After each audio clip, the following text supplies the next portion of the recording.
نحمده ونصلي ونسلم على رسوله النبي الكريم أما بعد فأعوذ بالله من الشيطان الرجيم بسم الله الرحمن الرحيم لكل جعلنا منكم شرعة ومنهاجا صدق الله العلي العظيم وصدق رسوله النبی الکریم۔ معزز حاضرین و ناظرین گرامی قدر، عزیز طلباء و طالبات، ہمارا آج کا موضوع ہے قومی نصب العین اور اس کے اصول کا لاہ عمل۔ باری تعالیٰ نے سورہ المائدہ کی آیت نمبر 48 میں ارشاد فرمایا، لِكُلٍّ جَعَلْنَا، ہم نے تم میں سے ہر ایک کے لیے شریعت اور طریقہ کار مہیا کر دیا ہے۔ باری تعالیٰ نے اس آیہ کریمہ کے ذریعے ہر دور میں ملت اسلامیہ کو دو نعمتیں عطا کی، ایک شریعت اور نظام حیات ہے، اور دوسرا اس پر عمل کا طریقہ کار منہاج اور سیرات ہے، اور اس کے اصول کا نصب العین اور لاہ عمل ہے۔ شریعت سے مراد وہ راستہ ہے جس کے ذریعے غلبہ دین حق کا مقصد حاصل کیا جا سکے، اور اس کے منہاج سے مراد وہ طریقہ کار اور وہ لاہ عمل ہے جس کے ذریعے اسلام کے عطا کردہ مقصد حیات کو حاصل کیا جا سکے، اور جس کے نتیجے میں معاشرے میں خیر کو غلبہ دیا جائے اور شر کو مغلوب کیا جائے۔ اور اس مقصد کو حاصل کرنے کے لیے امت جو طریقہ کار اختیار کرتی ہے اس کو منہاج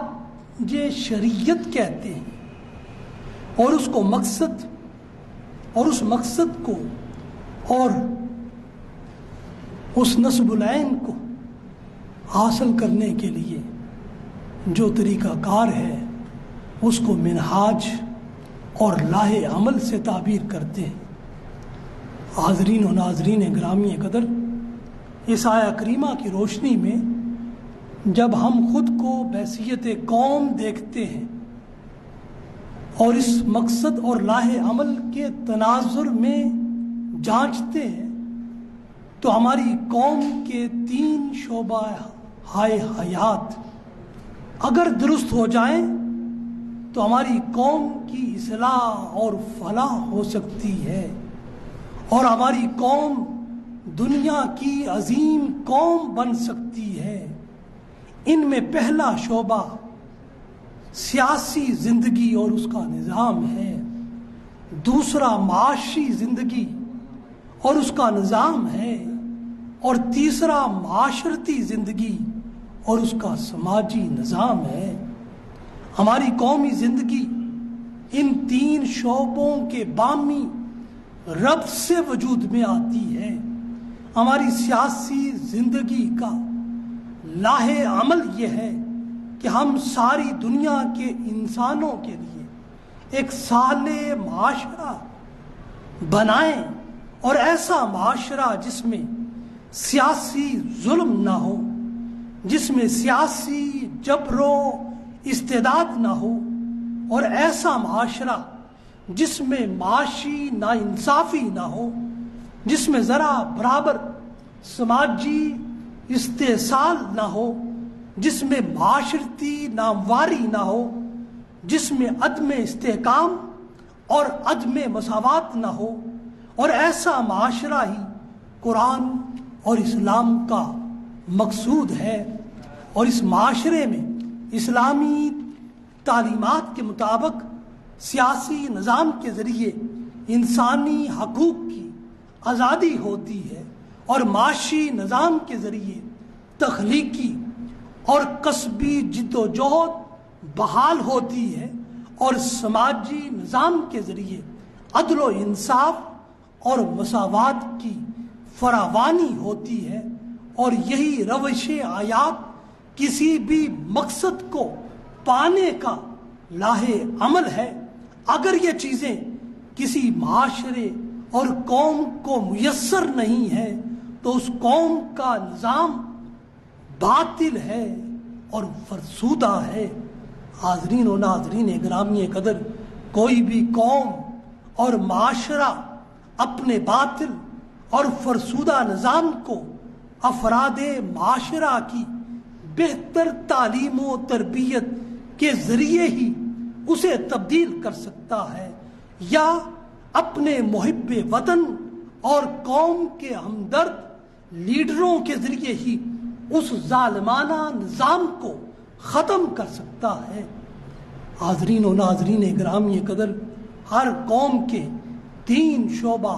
حیات ہر دور میں مسلسل اصلاح اور مستقل ترقی کا تقاضا کرتے ہیں۔ ایک سیاسی شعبہ زندگی ہے، دوسرا معاشی شعبہ زندگی ہے، تیسرا سماجی شعبہ زندگی ہے۔ ہر ملک و سلطنت کی زمام اقتدار پر فائز مقتدر لوگوں، اداروں اور سربراہوں کو اپنی قوم کی قسمت کو بدلنے کے لیے ان شعبہ حیات میں مسلسل تبدیلی کرتے رہنا اور ان کو وقت اور زمانے کے ساتھ ہم آہنگ کرتے رہنا ایک زندہ قوم، ایک پرعظمت ملک و سلطنت کے لیے انتہائی ضروری ہے۔ حاضرین و ناظرین گرامی قدر، ابتدائی اسلام میں اسلامی معاشرہ بھی ان تینوں مراحل سے گزرا ہے، اور اس کے بعد ہی آفاق عالم میں غلبہ اسلام کا جھنڈا لہرایا گیا ہے۔ اس لیے قرآن اس حقیقت کا اظہار سورہ الانفال میں یوں کرتا ہے، فرمایا وَاذْكُرُوا إِذْ أَنْتُمْ قَلِيلٌ مُسْتَضْعَفُونَ فِي الْأَرْضِ تُخَافُونَ أَنْ يَتَخَطَّفَكُمُ النَّاسُ فَآوَاكُمْ وَأَيَّدَكُمْ بِنَصْرِهِ وَرَزَقَكُمْ مِنَ الطَّيِّبَاتِ لَعَلَّكُمْ تَشْكُرُونَ۔ اور یاد کرو جب تم تعداد میں تھوڑے تھے، معاشی طور پر کمزور اور غیر مستحکم تھے، تم ڈرتے رہتے تھے کہ کہیں طاقتور لوگ تمہیں اچک کر نہ لے جائیں، پس اس نے تمہیں آزاد ٹھکانہ عطا کیا اور اپنی مدد سے تمہیں تقویت بخشی اور تمہیں پاکیزہ رزق عطا کیا تاکہ تم اس کے شکر گزار بندے بن سکو۔ حاضرین و ناظرین گرامی قدر، اس آیہ کریمہ میں لفظ قلیل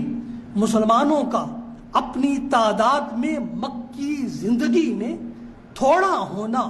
اور یوں ان کی سیاسی اقلیت کی طرف اشارہ کرتا ہے۔ مکی زندگی میں اپنی عددی حیثیت میں صحابہ اکرام رضوان اللہ علیہم اجمعین کفار اور مشرکین کے مقابلے میں سیاسی طور پر کمزور تھے اور ان کے محکوم تھے۔ قلیل کا لفظ اپنے معنوی عمومی اطلاق میں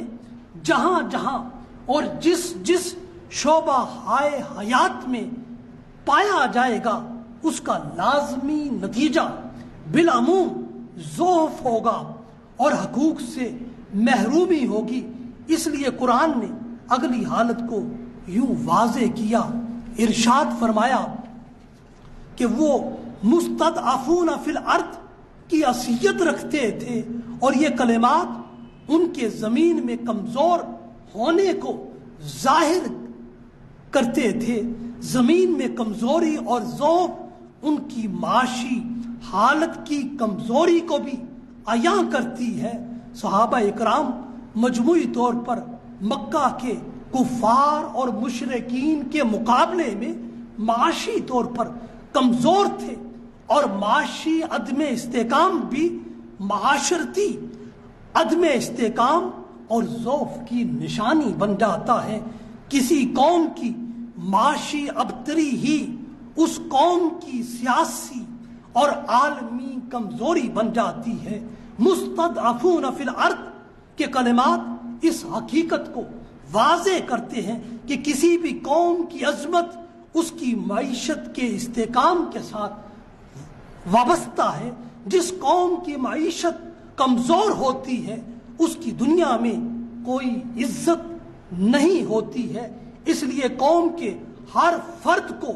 معیشت کے استحکام میں کھپا دینا اور لگا دینا حکومت اور سلطنت کی اولین ذمہ داری ہوا کرتی ہے۔ حاضرین و ناظرین گرامی قدر، تخافون ان یتخطفکم الناس، طاقتور لوگوں کے اچک لے جانے کا خوف معاشرتی طور پر کمزور اور غیر محفوظ ہونے کو ظاہر کرتا ہے۔ قوم کی یہ حالت سیاسی سطح کی، معاشی سطح کی کمزوری کو ظاہر کرتی ہے، جس کی وجہ سے سماجی عدم تحفظ ظاہر ہوتا ہے اور یہ مزید بڑھتا ہے، اور پھر اس بنا پر معاشرے کے سیاسی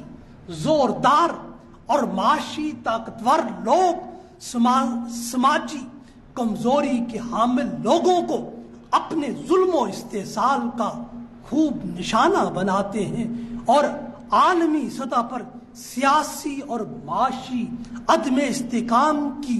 حامل قوم و ملک کو بین الاقوامی ادارے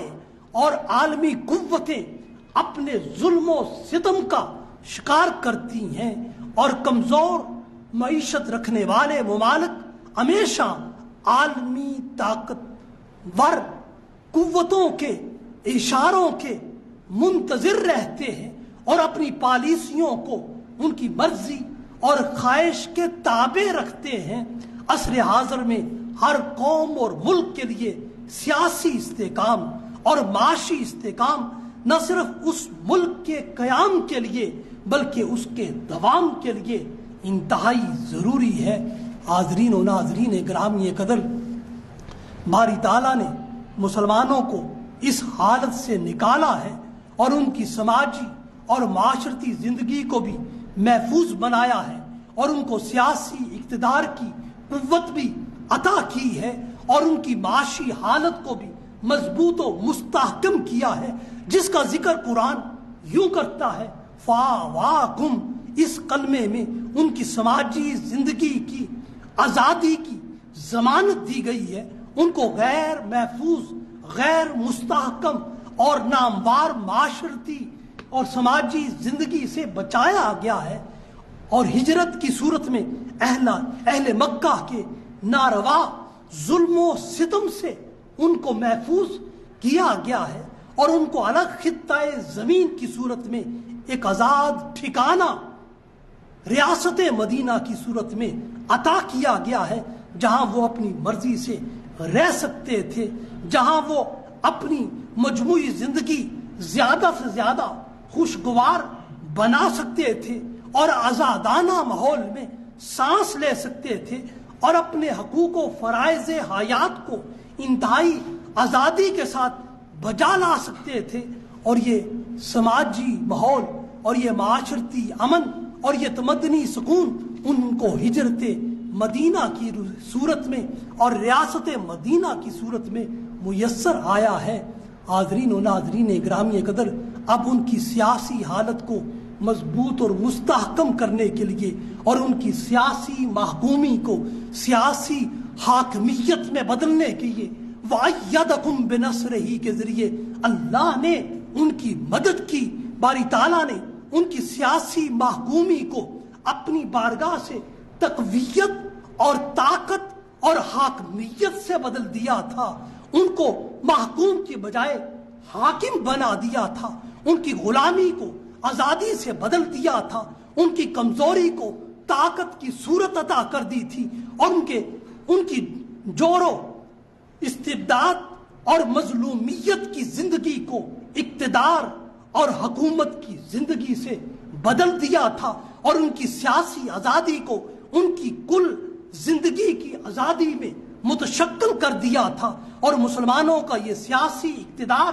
میثاق مدینہ کے ذریعے مزید مستحکم ہوا تھا، اور اس میثاق مدینہ کے ذریعے رسول اللہ صلی اللہ علیہ وسلم اہل مدینہ کے سب قبائل کے اور سب مذاہب کے اور سب اقوام کے حاکم بن گئے تھے، اور تمام مسلم اور غیر مسلم طبقات رسول اللہ صلی اللہ علیہ وسلم کی حاکمیت میں آ گئے تھے، اور تمام غیر مسلم طبقات مسلمانوں کے اقتدار کے باعث اقلیت قرار پائے تھے، مگر وہ اپنے ریاستی حقوق اور فرائض میں اور اپنی نجی اور مذہبی آزادیوں میں مسلمانوں کی طرح اسلامی ریاست کے آزاد شہری اور باعزت شہری تھے۔ حاضرین و ناظرین گرامی قدر، اقتدار کی قوت اور طاقت کی روح یہ ہے کہ قوم کو اور ملک و سلطنت کو معاشی طور پر انتہائی مضبوط و مستحکم کر دیا جائے۔ باری تعالیٰ نے رسول اللہ صلی اللہ علیہ وسلم کو حاکم مدینہ بنایا، اور صحابہ اکرام اور اہل ایمان کو خلافت فی الارض کی ذمہ داری عطا کی، تاکہ وہ اس ذمہ داری کے ذریعے اسلامی ریاست کی معیشت کو انتہائی مضبوط اور مستحکم بنا دیں۔ اور اس ذمہ داری اور حقیقت کا اظہار یوں کیا، وَرَزَقَكُم مِّنَ الطَّیِّبَاتِ، اور تمہیں پاکیزہ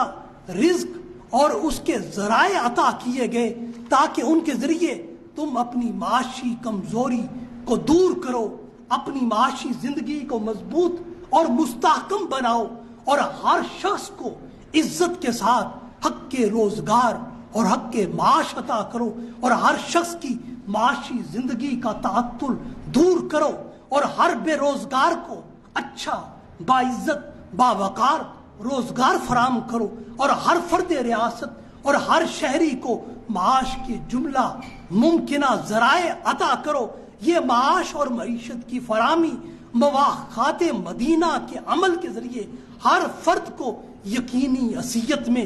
دی گئی۔ مواخات مدینہ کے عمل میں ہر فرد ریاست شریک ہوا تھا، اور صاحب ثروت لوگوں نے اس میں بڑھ چڑھ کر حصہ لیا تھا۔ حاضرین و ناظرین گرامی قدر، جب اسلامی ریاست کا حکمران طبقہ ہر دور میں اپنے عوام کو سماجی اور معاشرتی سطح پر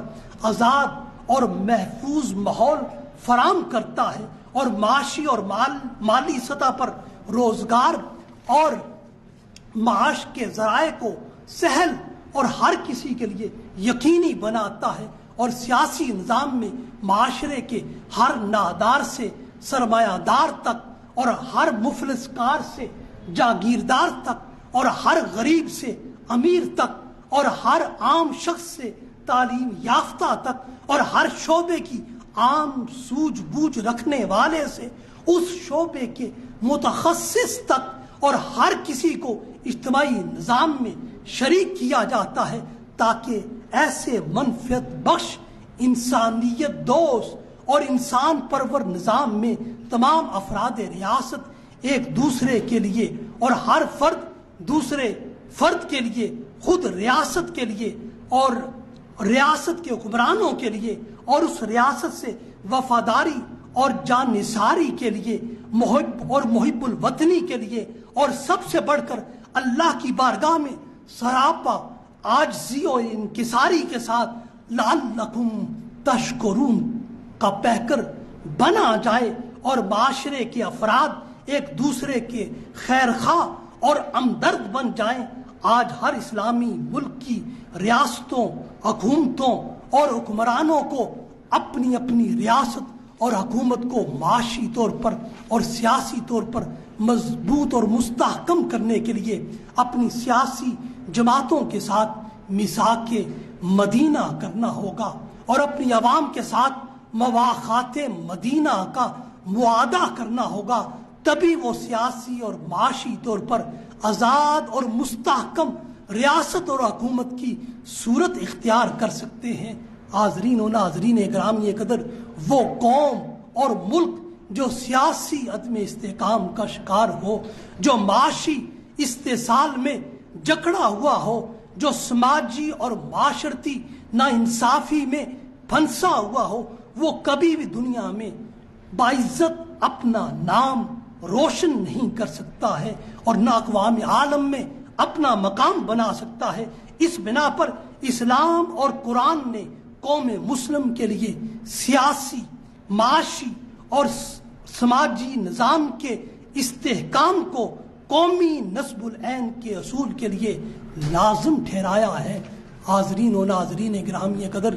آج ہمارا قومی سیاسی نظام ایک بہت بڑے بگاڑ کا شکار ہو چکا ہے۔ اس میں وہ خرابی اور بگاڑ حوث اقتدار کے ذریعے آئی ہے۔ اس حوث اقتدار کی بنا پر منصب اقتدار پر فائز ہونے والا ہر حکمران خود کو ہر قانون، ہر ضابطے اور ہر اصول اور ہر جواب دہی سے بالا تر سمجھتا ہے۔ اس آمرانہ سوچ کی وجہ سے قانون کا اقتدار حاکم کی مرضی کے اقتدار میں بدل جاتا ہے۔ یوں حاکم اور محکوم دونوں کے مفادات جدا جدا ہو جاتے ہیں۔ حاکم کے لیے کوئی بھی قانون نہیں ہوتا ہے، جبکہ عوام اور محکوم طبقے کے لیے ہر قانون ہوا کرتا ہے۔ قانون کی حکمرانی اپنی موت یوں مر جاتی ہے، اب حاکم کی مرضی ہی قانون ٹھہرتی ہے۔ یوں حکمران طبقے اور محکوم طبقے کے مابین ذہنی انتشارات جنم لیتے ہیں اور اس کا نتیجہ قومی سطح پر فسادات اور تصادم کی صورت میں ظاہر ہوتا ہے۔ یوں رفتہ رفتہ پورا معاشرہ لاقانونیت کا شکار ہو جاتا ہے، جس کا انجام تباہی اور ہلاکت کی صورت میں ظاہر ہوتا ہے۔ قرآن اس حقیقت کا اظہار سورہ بنی اسرائیل میں یوں کرتا ہے، ارشاد فرمایا وَإِذَا أَرَدْنَا أَن نُخْلِقَ قَرْيَةً أَمَرْنَا مُتْرَفِيهَا فَفَسَقُوا فِيهَا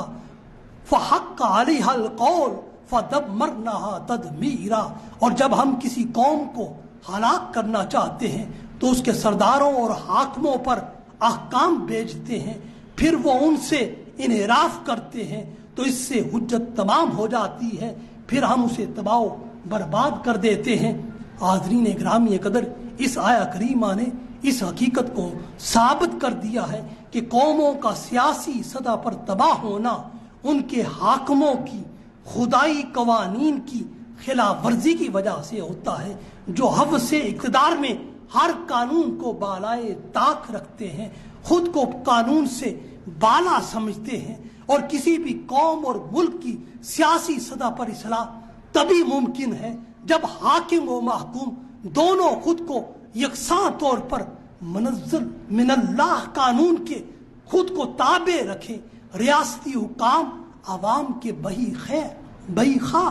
اور خیر خواہ ہوں، اور پوری قوم کا ہر فرد حاکم و محکوم قانون اسلامی اور قانون ملکی کو ضبط و انقیاد کے جذبے کے ساتھ اپنائے، اور یہی قانون کی حکمرانی ہی اس قوم کو اقوام عالم میں ایک مؤثر سیاسی قوت بنا دے گی، اور اس قوم اور ملک کو اندرونی اور بیرونی موجبات غم سے نجات دلا دے گی، اور اس قومی سیاسی زندگی کی اصلاح کے لیے قرآن یہ ضابطہ سورہ النساء میں یوں دیتا ہے، ان اللہ یامرکم ان تعدوا الامانات الی اہلھا واذا حکمتم بین الناس ان تحکموا بالعدل۔ بے شک اللہ تمہیں حکم دیتا ہے کہ تم ہر قسم کی امانتیں اور ہر قسم کی حمایت، ہر قسم کی ووٹ ان لوگوں کے سپرد کرو جو ان کے اہل اور حقدار ہیں، اور ہے حاکموں جب تم لوگوں کے درمیان فیصلہ کرو تو عدل و انصاف کے ساتھ کرو۔ اس آیا کریمہ میں باری تعالیٰ نے ہر اقتدار اور ہر منصب اور بالخصوص حکومتی اقتدار و منصب کو سراسر امانت قرار دیا ہے، اور اس امانت کا حامل اور اس امانت کو حکمرانوں کے سپرد کرنے والا طبقہ عوام کو ٹھہرایا ہے اور عوام اور عامت الناس کو تلقین کی گئی ہے کہ وہ اپنی امانتیں اہل اور قابل لوگوں کے سپرد کریں اور اپنے حق کے رائے دہی کا آزادانہ استعمال ان لوگوں کے لیے کریں جو اس امانت اور اس عظیم ذمہ داری کا بوجھ صحیح معنوں میں اٹھا سکیں، اور یوں زندگی کے ہر شعبے میں اہل اور مستحق لوگوں کا انتخاب کیا جائے، علمی اور عملی طور پر نااہل اور غیر مستحق افراد کو امانت اقتدار سپرد نہ کی جائے، اور ہر شعبے کے لیے اہل افراد کا انتخاب یہ حکم الہی ہے۔ اس لیے اقتدار اور منصب و عہدہ سراسر امانت الہی ہے، یہ کسی طبقے کی ملکیت اور وراثت ہرگز نہیں ہے۔ یہی وجہ ہے کہ اسلام میں حکومت کا انتخاب سراسر عوام کا حق ہے۔ خدا کا یہ عطا کردہ حق دنیا کی کوئی قوت ان سے چھین نہیں سکتی۔ اسلام کا سیاسی نظام میں حکومت ہمیشہ عوام کا نمائندہ اور ان کا منتخب کردہ ہوتا ہے۔ ہر منتخب حکومت کی ذمہ داری ہے کہ وہ اپنے لوگوں اور اپنی عوام کو عدل و انصاف فراہم کرے، اور اس امر کی خلاف ورزی امانت اقتدار کی خلاف ورزی ہے۔ اسلامی ریاست میں حکام ہر حال میں اور اللہ اور اس کے رسول کے تابع فرما رہیں گے، اور عوام کو اپنے حکمرانوں کی اصلاح کی تنقید اور مواخذے کا بنیادی حق حاصل ہے، اور اس بنیادی اور جمہوری حق سے ان کو محروم نہیں کیا جا سکتا۔ اسلامی ریاست میں ہر نزاعی معاملے میں آخری سند اللہ اور اس کے رسول کا فرمان ہوتا ہے۔ قرآن و سنت کو اسلامی حکومت کے آئین اور دستور کی حیثیت حاصل ہے۔ اسلامی ریاست کا ہر فرد اسلامی قوانین کا پابند ہے۔ حاضرین و ناظرین گرامی قدر، ہماری معاشی زندگی ہے اور اس میں جو بگاڑ آیا ہے اس کا سبب ہمارا استحصالی، خود غرضانہ اور مفاد پرستانہ قومی طرز عمل ہے۔ ہر انسان اپنے اندر فطرتی طور پر حرص و لالچ رکھتا ہے، اور اس وصف کا تزکیہ نہ ہونے کی وجہ سے وہ اپنی معاشی زندگی کی بہتری کے لیے بخل و اقتناز کا عمل شروع کر دیتا ہے۔ اشیاء کی خرید و فروخت میں خود غرضی اور ذاتی مفاد پرستی کو ترجیح دیتا ہے، جس کی وجہ سے اجتماعی سطح کے مفاد کو نقصان پہنچتا ہے، اور یوں اس فرد میں جذبہ ایثار پروان نہیں چڑھتا ہے، اور وہ دوسرے انسانوں کے لیے اپنے مال سے کسی قسم کے انفاق کا روادار نہیں ہوتا ہے۔ وہ عام نفع بخشی اور فیض رسانی سے دوری اختیار کرتا ہے، جس کی وجہ سے ارتکاز زر کا عمل جنم لیتا ہے، اور لوگوں کی معاشی زندگی تعطل کا شکار ہو جاتی ہے۔ یوں معاشرتی زندگی میں یہ معاشی تفاوت غیر عادلانہ معیشت کو پروان چڑھاتا ہے، جس کی وجہ سے افراد معاشرہ میں اخلاق رذیلہ پیدا ہوتے ہیں، اور لوگ چور اور ڈاکو بنتے ہیں، اور ان میں بزدلی اور مایوسی جنم لیتی ہے، اور اجتماعی حاجت مندی میں اضافہ ہو جاتا ہے، اور عام لوگ عزت نفس سے محروم ہونے لگتے ہیں، اور بالآخر محکومی اور غلامی جیسی زندگی اختیار کرنا پڑتی ہے۔ اس معاشی بگاڑ کی اصلاح کے لیے اسلام نے یہ ضابطہ دیا ہے کہ افراد معاشرہ کے دل و دماغ سے افلاس کے خوف کا خاتمہ کیا جائے، اور ان کے معاشی تعطل کو دور کیا جائے، بے روزگاری کا انسداد کیا جائے، معاشرے میں غیر فطرتی اقتصادی تفاوت کو کم کیا جائے، اور اس مقصد کے لیے اسلام ملک و قوم کے وسائل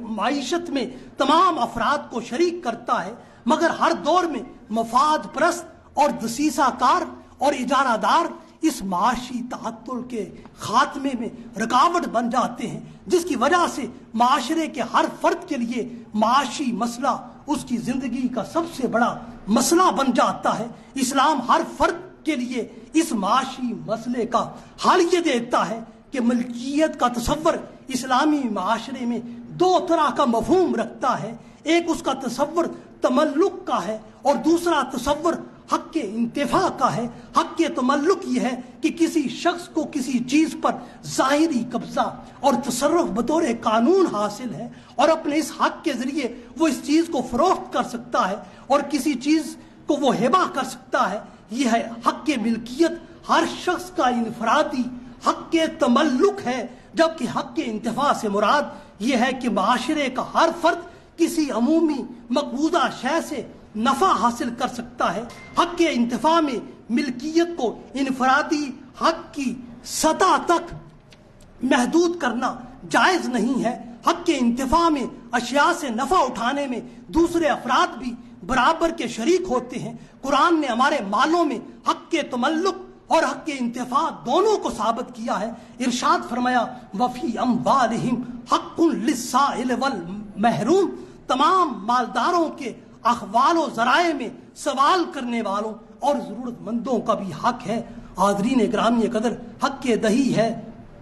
حق وہی ہے جسے قانون تسلیم کرے، جسے ہر حال میں لیا جا سکے، دوسرا شخص اس کو ادا کرنے کا پابند ہو، اس کی عدم ادائیگی صریح جرم ہے۔ حق کے تملک کسی شے پر قبضہ اور تصرف سے ثابت ہوتا ہے، اور یہ کسی معاوضے کے عوض کسی مخصوص عمل تملیک اور کسی کی محنت اور اجرت کے تحت قائم ہوتا ہے، جبکہ حق انتفاع میں دوسرے افراد کسی چیز کے نفع و انتفاع میں شریک ہو سکتے ہیں، اور اس حق انتفاع میں ملکیت مشترکہ ہوتی ہے، جبکہ حق تملک میں مخصوص ہوتی ہے۔ حق انتفاع کی مثال میں عام استعمال کی اشیاء آ جاتی ہیں، حتیٰ کہ اس کے تحت درجہ معون کی چیزیں بھی آ جاتی ہیں، جس کے لیے قرآن نے بیان کیا فویل للمصلیین، اور آگے فرمایا ویمنعون الماعون، جو اس حق انتفاع سے روکتے ہیں۔ قرآن ان کے عمل کو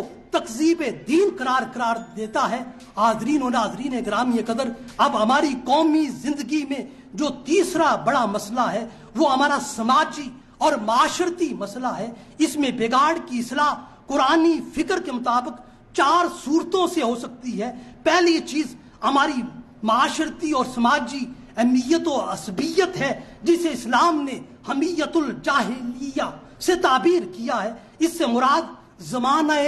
جاہلیت کی طرز کی وہ حمیت اور عصبیت ہے جو ہمارے اسلامی سماج میں کبھی وطن کے نام سے پائی جاتی ہے، کبھی علاقے کی نسبت سے ظاہر ہوتی ہے، کبھی نسل کے عنوان سے سامنے آتی ہے، کبھی لسانی شناخت سے پھوٹتی ہے، کبھی خاندان اور برادری کے نام سے پنپتی ہے، کبھی مذہبی فرقہ اور مسلک کے نام سے پروان چڑھتی ہے۔ یہ محدود عصبیت ہمارے لوگوں کو محدود وفاداریوں میں جکڑتی ہے اور دنیاوی مفادات سے وابستہ کرتی ہے۔ یہ محدود عصبیت کی مختلف جہات ہمیں ایک ہماگیر وحدت اور ایک عالمگیر یگانگت سے دور کرتی ہیں۔ یہ طرح طرح کی عصبیتیں ہمیں معاشرے میں مختلف طبقات میں تقسیم در تقسیم کے عمل سے گزارتی چلی جاتی ہیں، اور ان مروجہ عصبیتوں کو ہم اپنا معاشرتی اور سماجی امتیاز اور تشخص بناتے ہیں، اور ان پر اپنے سماجی مرتبے اور درجے کو قائم کرتے ہیں، اور ان پر طرح طرح سے تفاخر کرتے ہیں۔ اسلام ان ساری وطنی، علاقائی، نسلی، لسانی، طبقاتی اور گروہی وفاداریوں سے منع کرتا ہے، اور ادخلوا فی السلم کافہ کے تحت فقط اور فقط عصبیت اسلام کو اختیار کرنے کا ہمیں حکم دیتا ہے۔ حاضرین و ناظرین گرامی قدر، ہماری سماجی اور معاشرتی زندگی میں دوسرا بگاڑ غیر اسلامی افکار اور نظریات، توہمات و تصورات کی بنا پر آتا ہے، جس کو اسلام نے ظن الجاہلیہ سے تعبیر کیا ہے۔ ہماری زندگی کے وہ تمام تصورات اور افکار جو سیاسی و معاشرتی اور تہذیبی سطح پر غیر اسلامی فکر سے آئے ہیں، وہ ظن الجاہلیہ میں آتے ہیں۔ ان کی وجہ سے ہماری ساری معاشرتی و سماجی زندگی متاثر ہوتی ہے، اس لیے کہ انسانی فکر و خیال ہر شخص کے لیے سماجی اور معاشرتی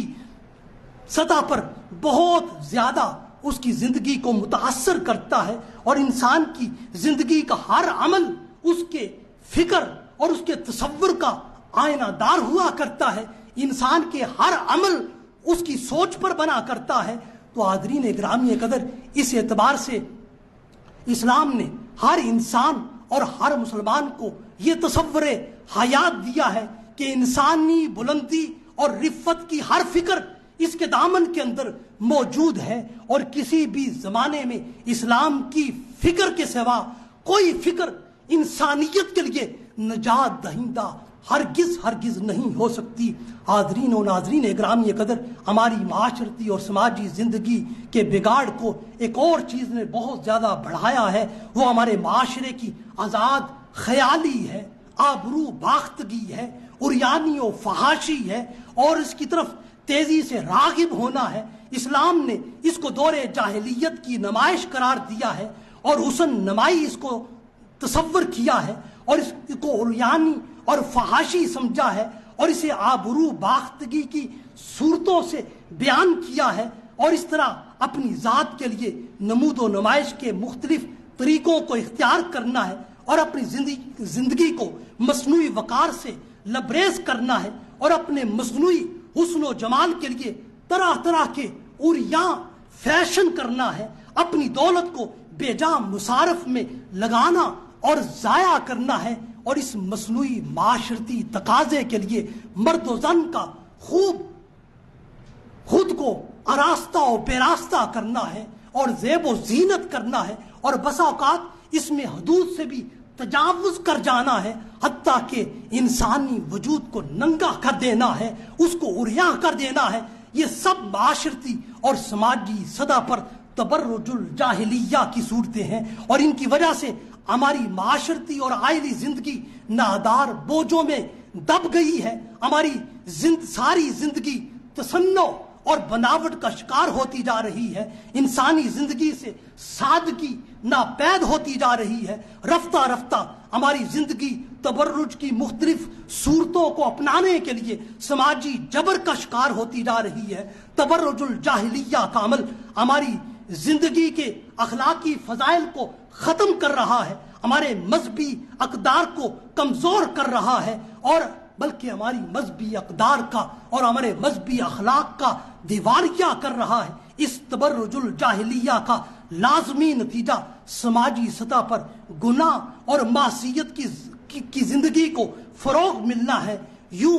معاشرے میں رفتہ رفتہ برائی ہی محسوس نہیں ہوتی ہے، جیسا کہ آج کل سماجی برائیوں میں سے ہمارے معاشرے میں کرپشن کی برائی ہے، جس کو آج ہمارا سارا معاشرہ اور تمام شعبہ حیات الا ماشاء اللہ اپنائے ہوئے ہیں، اور کوئی بھی اس کو برائی سمجھتا ہی نہیں ہے۔ ہر کوئی کرپشن اور بدعنوانی کو اپنا حق سمجھتا ہے۔ حاضرین و ناظرین گرامی قدر، ہمارے اسلامی سماج کو بگاڑنے میں ایک اور چیز کا عمل دخل بھی کافی حد تک ہے، اور وہ ہے ہمارا طاغوتی نظام ہے، وہ ہمارے طاغوتی قوانین ہیں۔ ان کو اسلام نے حکم الجاہلیہ سے تعبیر کیا ہے۔ یہ بھی کسی بھی معاشرے کا وہ قانونی انتظامی ڈھانچہ ہے جو اپنی اصل اور حیت میں غیر اسلامی ہو چکا ہے، اسلامی معاشرے کی اخلاقی زندگی کا تحفظ کرنے کی بنیادی صلاحیت نہیں رکھتا ہے، اور یہ ہمارے معاشرے کے لیے ایک مستقل ظلم الجاہلیہ بن چکا ہے۔ یہ قانون اور یہ نظام انسانوں کی زندگیوں میں سہولت اور آسائش پیدا نہیں کرتا ہے، بلکہ ان کی زندگیوں میں دشواریاں پیدا کرتا ہے، اور ان کی معاشرتی اور سماجی زندگی اور معاشرے کے قوانین جو انسان ساختہ ہے، اس وجہ سے غیر اخلاقی قدریں معاشرے میں پیدا ہوتی ہیں۔ اب اسلامی سوسائٹی میں زندگی کے اس پہلو کی اصلاح ایسے ممکن ہے کہ ملک و قوم کے خلاف محدود گروہی وفاداریوں اور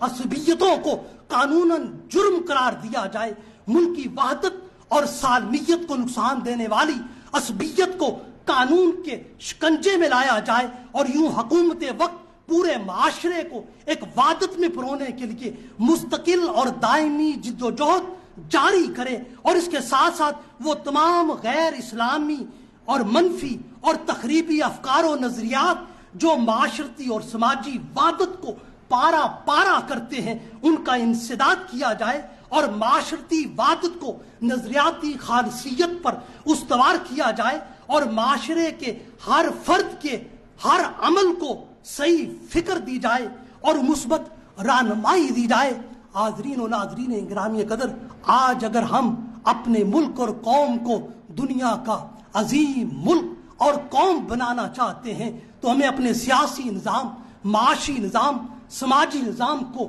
مضبوط و مستحکم کرنا ہوگا۔ ملک و قوم کی بہتری اور ترقی کی راہ میں حائل ہر رکاوٹ کا خاتمہ کرنا ہوگا۔ اقوام عالم کے سامنے اپنے عمل و کردار کو ایک مثالی نمونے کی صورت میں پیش کرنا ہوگا۔ ہماری ساری قوم آزادی سے لے کر اب تک یہ شدید آرزو رکھتی ہے کہ ہم اپنے مسائل پر قابو پائیں، تمام مسائل کا قابل عمل حل نکالیں، مگر اس میں رکاوٹ خود ہماری آرزو ہے، ہمارا اجتماعی طرز عمل ہے۔ ہماری آرزو کچھ اور ہے، ہمارا عمل کچھ اور ہے، ہم چاہتے کچھ اور ہیں اور کرتے کچھ اور ہیں۔ ہم اپنے عمل اقتدار کو باطل رکھتے ہیں، ہم اپنے عمل اختیار کو باطل رکھتے ہیں۔ ہمارا فعل فرسودہ ہے جبکہ ہماری آرزو اصول تقوی کی ہے۔ ہمارا فکر و عمل باطل ہے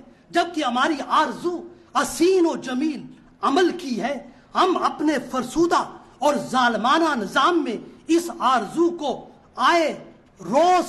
بڑھاتے چلے جاتے ہیں، مگر ہماری آرزو صرف آرزو رہ جاتی ہے، کیونکہ ہمارا مفسدانہ عمل ہی ہمارے فاسقانہ اور ظالمانہ نظام کی صورت میں رکاوٹ ہے۔ ہم خود اس ظالمانہ نظام کے لیے خود رکاوٹ ہیں۔ سب سے بڑا بوجھ ہم خود ہیں، ہم سب کی اور پوری قوم کی، الا ماشاء اللہ۔ حالت یہ ہے ہم خود سے خود ہی کو فریب اور دھوکہ دے رہے ہیں۔ ہمارا ہر اختیار اور ہمارا ہر اقتدار باطل ہے جو فقط آرزو تقوی رکھتا ہے، مگر ہم اپنے عمل میں تقوی سے متضاد اور متصادم ہیں۔ اس لیے کسی نے ہماری قوم کی اجتماعی حالت کی کیا خوب تصویر کشی کی ہے اور کیا خوب کہا ہے کہ باطل کے اقتدار میں تقوی کی آرزو، باطل کے اقتدار میں تقوی کی آرزو ہے کیا حسین فریب، ہے کیا حسین فریب جو کھائے ہوئے ہیں ہم، جو کھائے ہوئے ہیں ہم، ہے کیا حسین فریب جو کھائے ہوئے ہیں ہم۔ آخر دعوانا الحمدللہ رب العالمین۔